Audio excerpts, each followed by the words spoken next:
एक तरफ दुनिया का जोर, दूसरी तरफ दशकों पुरानी दोस्ती। प्रधानमंत्री मोदी और राष्ट्रपति पुतिन की जो ये मीटिंग हुई ना, वो सिर्फ एक रूटीन मुलाकात नहीं थी। ये असल में भारत की विदेश नीति का एक बहुत बड़ा स्टेटमेंट था। तो आज इसी सुपर समिट की हर परत को खोलकर देखते हैं। अब देखिए, पूरी दुनिया की नज़रें एक ही सवाल पर गड़ी थीं कि रूस यूक्रेन के बाद जो ये इतना ज़बरदस्त प्रेशर बन रहा है, उसमें इंडिया क्या करेगा, किसकी तरफ जाएगा? क्या वो पश्चिम के दबाव में झुक जाएगा या फिर अपनी आज़ाद राह पर चलता रहेगा? चलिए इसी समिट में इस सवाल का जवाब खोजते हैं।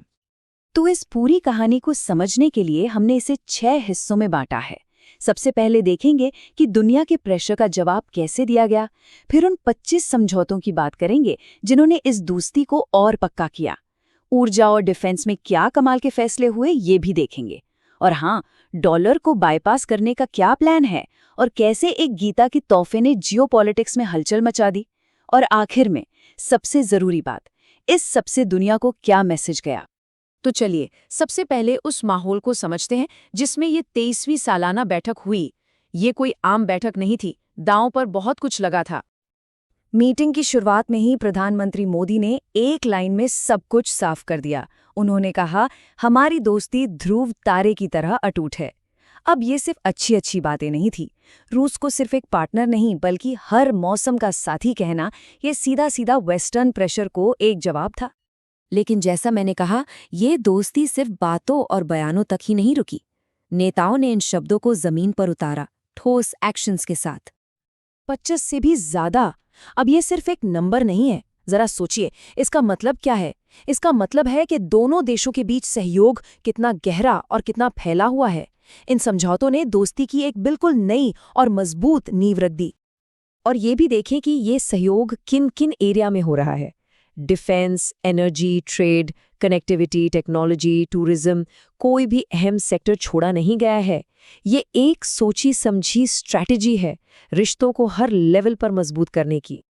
और इन सब में सबसे बड़ा और सबसे महत्वाकांक्षी लक्ष्य था ट्रेड को लेकर। अभी जो करीब $30 बिलियन का व्यापार है, उसे 2030 तक $100 बिलियन तक ले जाना है। मतलब 3 गुना से भी ज्यादा। और ध्यान देने वाली बात यह है कि ये सिर्फ तेल के भरोसे नहीं होगा, व्यापार को और भी कई चीजों में फैलाया जाएगा। तो अब सवाल ये उठता है कि ये सब, ये दोस्ती, ये समझौते, ये भारत के लिए जरूरी क्यों हैं?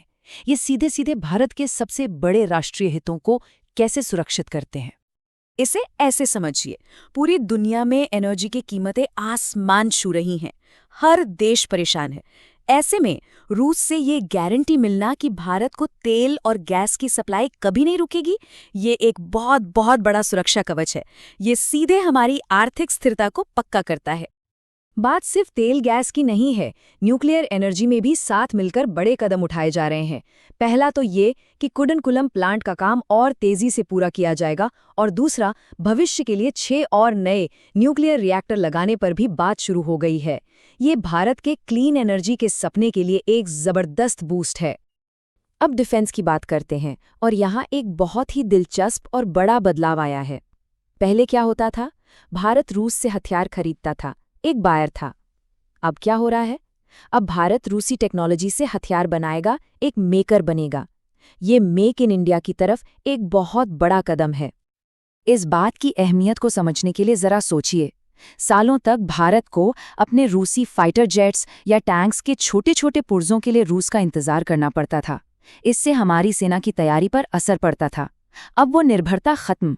सारे जरूरी स्पेयर पार्ट्स भारत में ही बनेंगे। ये एक अकेला फैसला हमारी सेना को कितना आत्मनिर्भर और हर वक्त तैयार रखेगा, इसका अंदाजा लगाना मुश्किल नहीं है।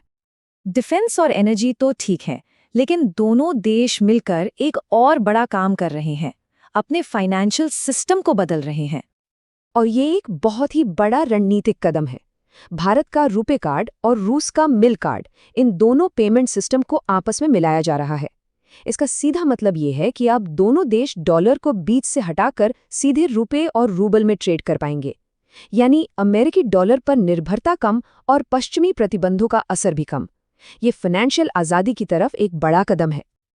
और हाँ, ये दोस्ती सिर्फ सरकारों या बड़ी बड़ी कंपनियों के लिए नहीं है। इसका फायदा आम लोगों को भी मिलेगा। एक नया 30 दिन का फ्री ई वीज़ा अग्रीमेंट हुआ है। मतलब अब दोनों देशों में आना जाना बहुत आसान और सस्ता हो जाएगा, जिससे टूरिज्म बढ़ेगा और लोगों के बीच रिश्ते और गहरे होंगे। लेकिन इस समिट का असर सिर्फ साइन हुए कागजों में नहीं था। कुछ इशारे ऐसे थे जो किसी भी समझौते से ज्यादा ताकतवर थे। ये वाकई कूटनीति का एक मास्टर स्ट्रोक था। देखिए, कुछ साल पहले रूस में भगवद गीता को बैन करने की कोशिश हुई थी, जिससे काफी विवाद हुआ था। पीएम मोदी ने उसी भगवद गीता का रूसी अनुवाद राष्ट्रपति पुतिन को तोहफे में दिया। इस एक छोटे से कदम ने एक पुरानी कड़वाहट को आपसी सम्मान और गहरी समझ के एक पावरफुल सिंबल में बदल दिया। तो सवाल ये है कि इन सब समझौतों, मुलाकातों और इशारों से नई दिल्ली ने पूरी दुनिया को आखिर क्या संदेश दिया? इस समिट से दुनिया की दो सुपर पावर्स को दो बिल्कुल साफ और सीधे मैसेज गए। अमेरिका को ये बताया गया कि भारत अपनी सुरक्षा और एनर्जी की जरूरतों के लिए किसी भी बाहरी दबाव में आकर अपने पुराने और भरोसेमंद साथियों को नहीं छोड़ेगा। और वहीं चीन को ये संदेश दिया गया कि एशिया में भारत भी एक बड़ी ताकत है और उसके भी अपने ताकतवर और आज़ाद दोस्त हैं। तो चाहे वो एनर्जी की गारंटी हो, डिफेंस में आत्मनिर्भरता हो या फिर डॉलर पर निर्भरता को कम करना हो, इस पूरे समिट को अगर एक शब्द में समेटना हो तो वो है स्ट्रेटेजिक ऑटोनॉमी, यानी सामरिक स्वायत्तता। इसका सीधा सा मतलब है बिना किसी के दबाव में आए सिर्फ अपने देश के हित में आज़ादी से फैसले लेने की ताकत। और ये एक बहुत ही सधा हुआ संतुलन साधने जैसा है। एक तरफ दुनिया के साथ पार्टनरशिप भी बनाए रखनी है और दूसरी तरफ अपनी आज़ादी भी, लेकिन सबसे ऊपर प्राथमिकता हमेशा अपने देश के नागरिकों के हित को दी जाती है। और आखिर में इन सब बड़ी बड़ी बातों का मतलब क्या है? मतलब है असली फायदा। इस दोस्ती और इस समिट का सीधा फायदा देश को मिला, सस्ते ईंधन के रूप में, एडवांस डिफेंस टेक्नोलॉजी के रूप में और एक ज्यादा स्थिर अर्थव्यवस्था के रूप में।